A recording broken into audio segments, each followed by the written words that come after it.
오늘은 권력의 방향이라는 제목으로 좀 어려운 주제지만 함께 말씀을 생각해 보도록 하겠습니다. 아마 정치적인 어떤 이야기들을 좋아하는 사람은 많지 않을 겁니다. 대부분의 사람들이 무관심하거나 관심이 좀 있더라도 그까지 정치 맨날 싸우기만 하고 헛소리만 하고 정치 싫어! 이런 식으로 부정적으로 그런 정치적인 이야기들에 대해서 또 그런 주제들에 대해서 생각하시는 분들, 어른들 가운데서도 많이 계실 거고요. 또 우리 어린 친구들은 더 말할 것 없이 그런 어려운 얘기들 아마 관심이 크게 있지는 않을 겁니다. 하지만 그럼에도 불구하고 이런 정치적인 이야기들을 또 할 수밖에 없다는 걸 여러분들이 이해를 해야 됩니다. 왜? 그 정치라는 것이 우리의 삶을 규정하고 우리의 삶을 만들어가기 때문에 관심을 갖지 않을 수가 없다는 거죠. 예를 들어서 여러분들이 아침에 등교하는 것도 예전에는 무조건 학교마다 경쟁적으로 더 일찍 등교하는 게 보통 그런 일들이었습니다만은 예를 들어서 아이들이 아침에 잠을 못 자고 힘드니까 9시까지 등교하는 걸로 하자. 그렇게 어떤 정치적인 그런 어떤 차원에서 법을 정하고 그렇게 시행해 가면은 우리의 삶이 달라지는 거죠. 그 외에도 대학 가려고 하는 모든 친구들 그 대학 어떤 대학 입시에 법이 어떻게 바뀌느냐에 따라 나한테 유리할 수도 있고 불리할 수도 있고 공평할 수도 있고 불공평할 수도 있고 얼마든지 달라지지 않습니까? 그러니까 우리가 관심을 안 가질 수가 없는 거죠. 오늘은 그런 구체적인 그런 정치적인 얘기들을 해보려고 그러는 건 아닙니다. 하지만 아주 큰 틀에서 우리가 어떤 중요한 방향에 대한 이야기를 나눠보려고 합니다. 자, 정치라는 건 좀 더 실질적으로 말씀드리면 정치 권력이라고 말씀드릴 수도 있을 것 같아요. 왜 그렇게 수많은 사람들이 정치를 하려고 그러고 왜 그렇게 정치에 관심을 갖습니까? 그 정치에는 힘이 있기 때문이죠. 그 힘을 어려운 말로 뭐라고 그럽니까? 권력이라고 그러죠. 어떤 법을 만들고 법을 적용하고 그 법을 시행할 수 있는 우리가 흔히 공권력이라고 하는 그런 힘이 있는 거죠. 예를 들어서 어느 날 갑자기 여러분들이 범인이라고 그러면서 경찰이 나와서 여러분들을 막 잡아가면 아무리 여러분들이 억울하다고 말해도 무슨 힘이 있습니까? 끌려가야지. 그게 공권력이라는 거죠. 생각해보면 굉장히 무서운 겁니다. 나한테 당장 어떤 피해가 오지 않으면 남의 일 같고 먼 나라 이야기 같지만 그것이 내 일이 되면 굉장히 무서울 수 있는 그런 거죠. 어느 날 갑자기 경찰이 여러분들을 찾아와서 막 이것저것 질문을 해대면 얼마나 가슴이 뛰고 무섭겠어요.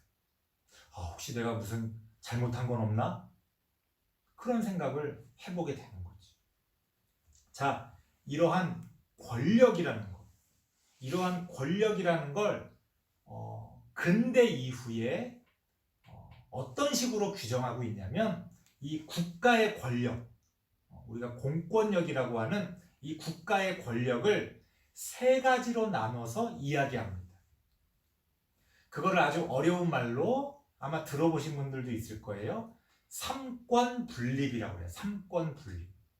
삼권 분립이라는 말이 무슨 말이냐면 세 가지의 권력이 서로 떨어져서 견제와 감시를 통해 균형을 이루어야 된다.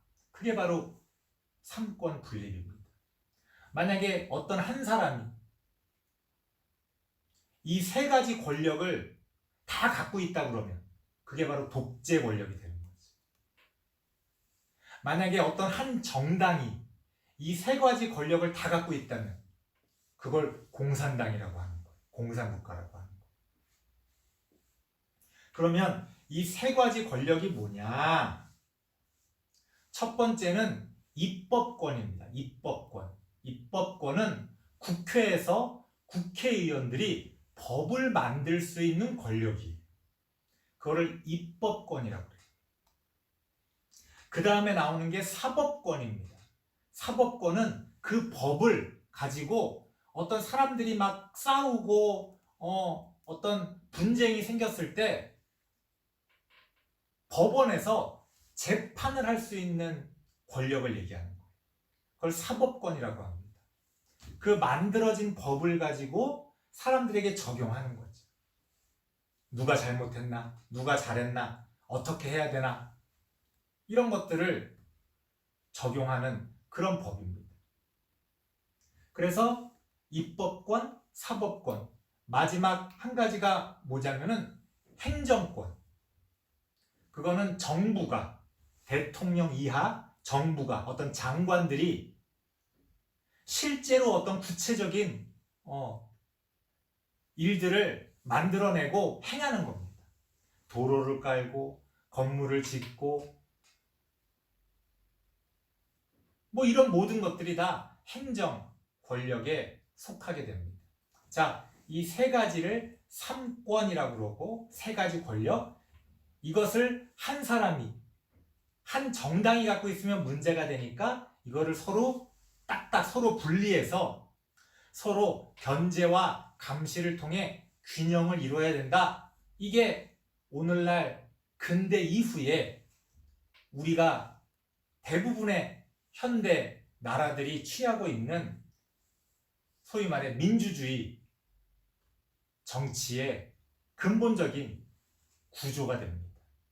자, 그런데 안타까운 것은 어떤 나라에서나 그 나라가 부정과 부패에 휩싸이게 되면 이 세 가지 권력이 타락하게 된다는 거예요. 이 세 가지 권력 가운데 한두 개가 혹은 세 가지 전부 타락해서 문제를 일으킨다는 겁니다. 그런데 오늘 성경 본문에도 이 세 가지 권력의 타락, 부정과 부패를 우리에게 말씀해주고 있습니다. 이사야 10장 1절에 보니까 어떤 이야기가 나옵니까? 불의한 법령을 만들며 불의한 말을 기록하며. 같은 말이에요. 법을 만드는데 잘못된 법을 만든다는 거예요. 뭐가 잘못됐다는 겁니까? 아니 그냥 법을 만들었어. 그 법 자체가 잘못될 게 뭐가 있어요? 기준이 뭐예요? 어떤 면에서 잘못됐다는 거예요? 상식적으로 봤을 때 힘 있고 돈 있는 사람들에게 유리하게 법을 만들고 힘없고 가난한 사람들에게 불리하게 법을 만들면 그건 잘못된 거죠. 깡패랑 일반 시민이 싸움이 붙었는데 법이 일반 시민을 지켜주는 게 아니라 힘센 깡패를 지켜주면 그게 제대로 된 법입니까? 아니겠죠. 오늘날 우리가 길 가다가 깡패 같은 사람을 무서워하지 않는 이유가 뭡니까? 야, 경찰 불러! 법대로 해!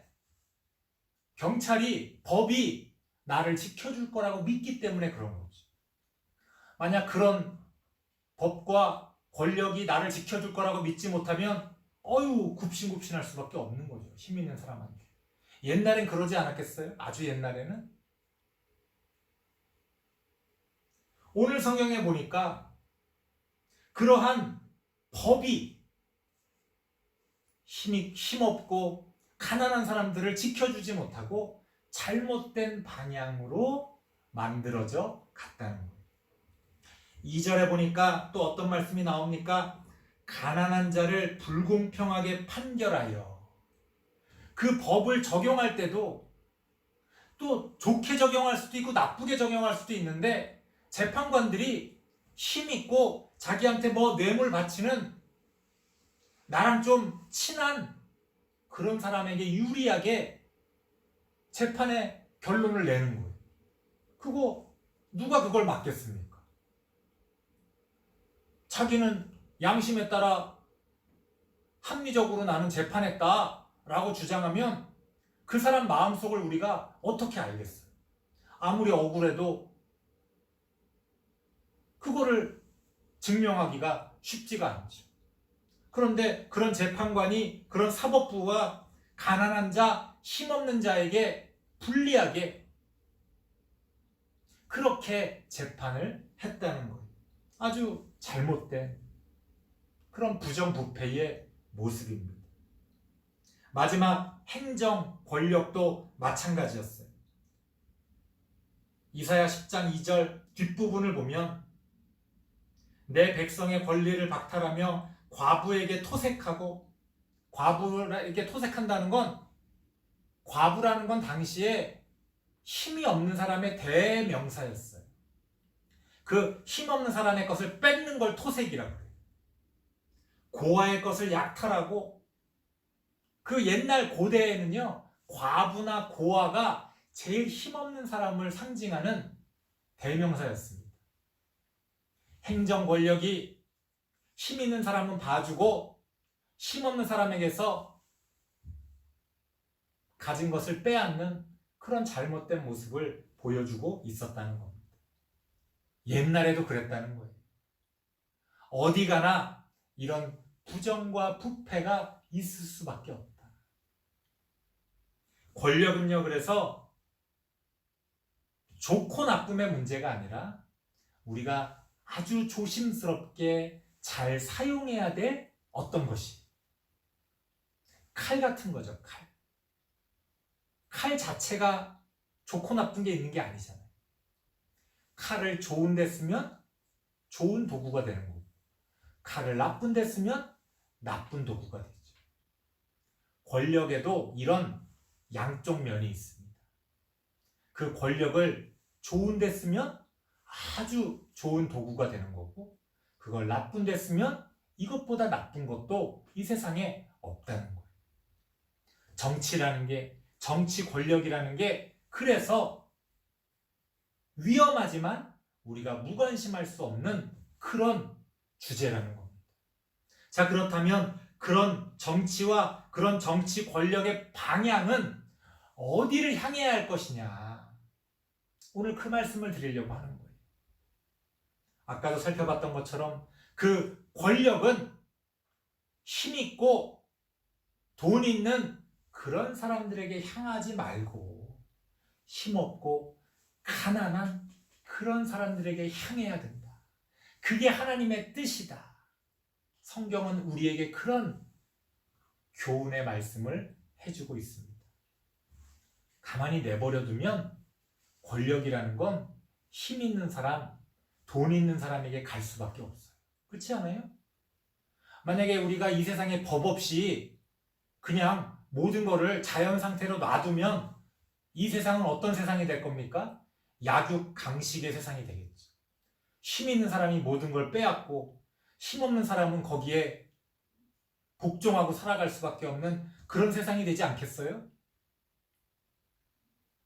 권력이라는 게 진공 상태가 되면 그런 일이 벌어지는 거예요. 가만히 내버려두면 힘이라는 건, 권력이라는 건 돈 있고 힘 있는 그런 사람들에게 갈 수밖에 없어요. 우리는 의식적으로, 의도적으로 그 권력을 힘없고 돈 없는 사람들에게 갈 수 있도록 관심을 갖고 노력을 해야 합니다. 그것이 하나님의 뜻이다. 하나님의 뜻이 예수님만 잘 믿고 교회만 열심히 나오고 찬양만 크게 하고 헌금 많이 하고 이것만이 하나님의 뜻이 아니라는 거예요. 우리의 일상생활 가운데 여러분들이 좀 어렵게 생각할 수도 있지만 그런 어떤 정치가, 그런 정치의 권력이 힘없고 가난한 사람들에게 갈 수 있도록 여러분들이 관심을 갖고 투표를 잘하고 그런 나라를 만들어가는 것이 하나님의 뜻이다. 그게 바로 기독교 신앙이 관심을 가져야 할 아주 중요한 부분이라는 것을 여러분들이 기억하시고 꼭 그런 좋은 나라, 하나님의 나라를 만들어가는 우리 모든 다음 세대 친구들 되시길 바랍니다. 기도하겠습니다. 하나님 감사합니다. 오늘날 우리가 가지고 있는 어떤 힘들이 어느 방향을 향하고 있는지 우리가 무관심하게 놔두지 말게 하시고 그 방향이 올바른 방향으로 향할 수 있도록 우리 모두가 신경 쓰고 또 애를 쓰는, 그래서 좋은 나라를 만들어가는 우리 모두가 되어질 수 있도록 함께하여 주시옵소서. 예수님의 이름으로 기도드리옵나이다. 아멘.